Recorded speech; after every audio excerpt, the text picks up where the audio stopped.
লোকটি একটি পাথর তুলে এবং কোনো দয়া না দেখিয়ে পাথরটি একটি গভীর গর্তে ফেলে দেয়। সেই গর্তের নিচে একটি গর্ভবতী মহিলা তার ছেলের সাথে লুকিয়ে থাকে। মহিলাটি তখন ভয়ে তার ছেলের মুখ চেপে ধরে বসে থাকে, কিন্তু লোকটি সামান্য আওয়াজ শুনতে পায় এবং সন্দেহ করে সেই লোকটি ওপরের বাঁধা রশিটি কেটে দেয় এবং দুজনকেই গর্তের মধ্যে ফেলে রেখে চলে যায়। তখন মা এবং তার ছেলে সেই গভীর গর্তে আটকা পড়ে থাকে। ছেলেটির ডান পায়ে পাথর পড়ে মারাত্মকভাবে আঘাত পায়। মা তখন তার ভয়কে চেপে রেখে মাটির নিচ থেকে একটি বড় পিঁপড়ে তুলে নিয়ে ছেলের ক্ষতস্থানে রেখে দেয়। যখনই সেই পিঁপড়েটি ছেলেটির ত্বকে গভীরভাবে আটকে যায় তখন মা পিঁপড়ের লেজ পর্যন্ত কেটে দেয়। এর ফলে ক্ষত কিছুটা সংকুচিত হয়ে যায়। এভাবেই মা এবং ছেলে সেই গর্তে ঠান্ডা ও স্যাঁতসেঁতে স্থানে কোনো রকম বেঁচে থাকে। যদি ছেলেটির পিতা আর না আসে তাই মহিলাটি ভাবে তাদেরই কিছু একটা করতে হবে। মহিলাটি তখন একটি শক্ত কাঠি দড়ি দিয়ে বেঁধে ওপরে ছুড়ে দেয় যাতে কাঠির প্রান্ত কোনো কিনারায় আটকে যায়, কিন্তু মহিলার শক্তি কম থাকায় তা বারবার ব্যর্থ হয় এবং বারবার মেলানোর চেষ্টা করার পর কাঠিটি অবশেষে গর্তের ওপরে একটি শেকড়ে আটকে যায়। ছেলেটি তখন বলে, মা আপনি আগে ওপরে উঠুন, আমি নিচে অপেক্ষা করব।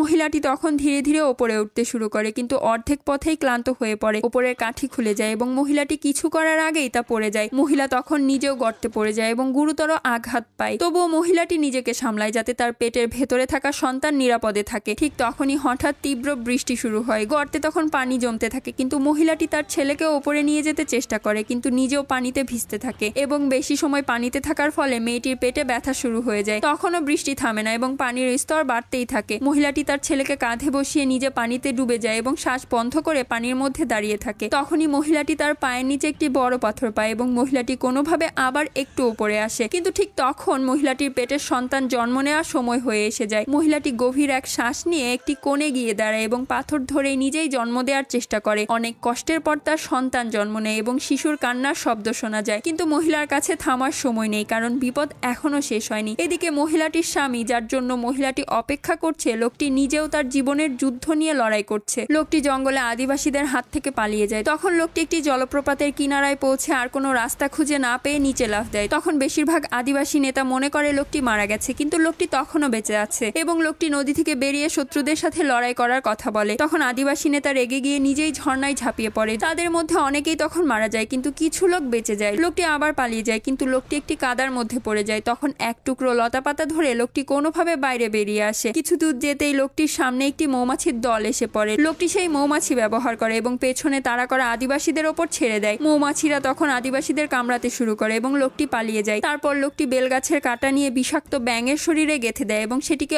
অস্ত্র হিসেবে ব্যবহার করে। যখনই আদিবাসীরা আবার কাছে আসে লোকটি লুকিয়ে একটি কাঁটা মারে। ওই লোকটি তখনই মারা যায়। ঠিক তখনই আবার বৃষ্টি শুরু হয় এবং লোকটির মনে পড়ে যে তার পরিবার এখনো গর্তে আটকে আছে। পরে ভিডিওটি দেখার জন্য প্লিজ সাবস্ক্রাইব।